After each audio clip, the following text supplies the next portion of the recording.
Hi everybody, my name is Natalia and I'm an Education Officer with the Literature Centre in Fremantle. The Premier's Book Awards are the peak awards for West Australian writers. The Literature Centre has come together with our champion authors shortlisted for the Premier's Prize in Writing for Children. We are literally celebrating the best in the West. So come, join in the conversation at #ReadWithMe and see what our authors have in store for you. Happy reading. Hello and welcome to Celebrating the Best in the West, brought to you by the Literature Centre. My name's Kathryn Lefroy and I will be talking today about my book, Alex and the Alpacas Save the World. I first got the idea for Alex and the Alpacas Save the World when I took a trip to Tasmania, because the book is set in Tasmania. So I was meant to be going over for the weekend, just a long weekend, and I ended up staying there for 2 weeks. And so I arrived at this place and I stepped out of the car and it was like magic. So if you've read the book or if you're going to read the book, a lot of the features of the real life farm actually made it into the story. Now, the other thing about the farm is there were these 4 alpacas there. And these alpacas were the most hilarious creatures I had ever seen.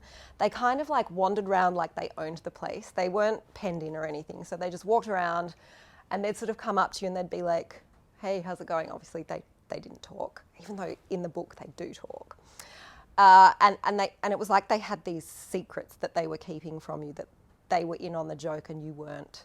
So they obviously had to go into the story as well. So I had all these bits that I knew I wanted to put into a story. And then it was just, of course, finding the shape of it.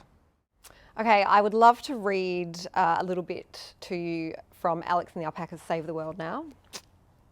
So I'm going to read to you just the end of the first chapter. So at this point, Alex and her mum have just arrived in Tasmania and they're just getting to her grandfather's farm. Here we go. The gate was sturdy. Maybe the only thing about this whole place that looked like it'd survive a strong wind, and was held closed by a rusted chain looped around a shoulder-high wooden post. As she was edging the chain over the top, Alex noticed the post had some kind of pattern carved into it. Age had worn away at the design, so it was only a whisper in the splintery timber. She peered closer. A chunky cross surrounded by a circle. Inside the circle, at the end of each arm of the cross, was a small triangle, pointy side facing out. And right at the centre of the cross was another circle. She traced the pattern with her finger.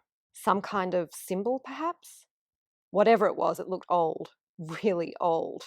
She felt a sudden sharp sting and snatched her hand back. A splinter was wedged into her fingertip.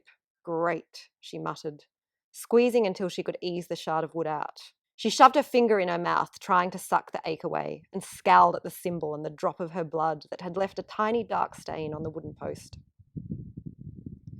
From somewhere up the hill, far past the house, a breath of wind rustled a pocket of trees in the forest. The noise wasn't loud, but it was constant, like the forest sighing. Distracted from her throbbing finger, Alex looked towards the sound. A tunnel of wind burst from the edge of the forest. It rushed across the grass and down the hill. The plants and trees in its path shuddered and swayed, a line of vicious movement across the otherwise still landscape, which seemed to be heading straight for Alex. A prickle rang the length of Alex's spine. Wind couldn't go in a straight line like that, could it? And then the wind was right there, wrapping around her in a swirling vault, icy as the ocean in winter, musty as a forgotten tomb. The hood of Alex's jumper flipped off and her ponytail flicked around her face. And then the wind whispered into her ear. A hiss so low that Alex might have imagined the words, except she did not. Ready or not?